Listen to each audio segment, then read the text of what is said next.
No drugs in Surat city અંતર્ગત વેસ્તાન પોલીસે on આશિયાનગર વિસ્તારમાંથી એક ઇસમને 213 ગ્રામ ગાંજા સાથે ઝડપી પાડી ગાંજો કોની પાસેથી લાવ્યો તે અંગે તપાસ હાથ ધરી છે. એસીપી એનપી ગોહિલે જણાવતા કહ્યું કે વેસ્તાન પોલીસ ટીમને પેટ્રોલિંગ દરમિયાન મળેલી બાતમીના આધારે ઓન ભેંડી બજાર ખાતે આશિયાનગરના આહમદ મંડપવાળી ગલીમાં પહોંચ્યા હતા. ત્યાંથી તેઓએ આસિફ સુપડુ શેખને પકડ્યો અને તેની પાસેથી 213.64 ગ્રામ ગાંજો જપ્ત કર્યો. પોલીસે જપ્ત કરેલ ગાંજાની કિંમત ₹10,682 જણાવી છે. આરોપી વિરુદ્ધ એનડીપીએસ એક્ટ હેઠળ ગુનો દાખલ કરી તપાસ શરૂ કરવામાં આવી છે. પોલીસ હવે આરોપીએ ગાંજો કોની પાસેથી મેળવ્યો તે દિશામાં તપાસ કરી રહી છે. માનનીય પોલીસ કમિશનર શ્રી અનુપમસિંહ ગેહલોત સાહેબની સૂચના અને માર્ગદર્શન મુજબ no drugs in Surat city અભિયાન અંતર્ગત સુરત શહેરની special branch, crime branch, SOG તદુપરાંત પોલીસ સ્ટેશનની વિવિધ ટીમો ડ્રગ્સના જે દૂષણ જે છે એના ઉપર અસરકારક નિયંત્રણ લાવવા માટે પરિણામલક્ષી અને અસરકારક કામગીરી કરી રહી છે. એમાં નાના અને મોટા વિવિધ પ્રકારના કેસો શોધી કાઢવામાં આવી રહ્યા છે.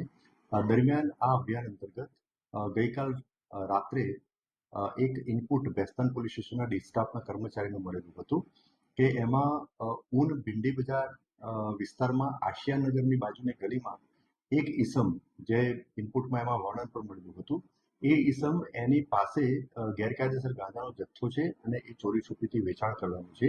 આ ઇનપુટ આધારે કાયદેસર કાર્યવાહી કરવા માટે વેસ્તાન પોલીસ સ્ટેશનના પોલીસ ઇન્સ્પેક્ટર શ્રી ગામેતી અને એમનો સ્ટાફ તેમજ સરકારી પંચો જે બાતમીમાં જણાવેલ સ્થળે જઈ અને ત્યાં ચેક કરતા ત્યાં બાતમીમાં જે વર્ણન હતું એ વર્ણનનો ઈસમ ત્યાં મળી આવ્યો હતો. તેની અંગ ઝડપી કરતા અને પ્રાથમિક પૂછપરછ કરતા તેની અંગ ઝડપીમાં એક પ્લાસ્ટિકની કાળી થેલીમાં એક વનસ્પતિજન્ય ભીનો ઘેરા લીલા કલરનો ડાળખા, પાંદડા અને બીજ સાથેનો એક વનસ્પતિજન્ય પદાર્થ મળી આવેલો હતો. એની લાક્ષણિક વાસ ચેક કરતા એ પ્રાથમિક દ્રષ્ટિએ ગાંજો હોવાનું જણાઈ આવતા આ બાબતે એફએસએલના અધિકારીના સ્થળ ઉપર બોલાવી અને એફએસએલ અધિકારીના પાસે જે કીટ રહેલી છે એનાથી પરીક્ષણ કરતા એ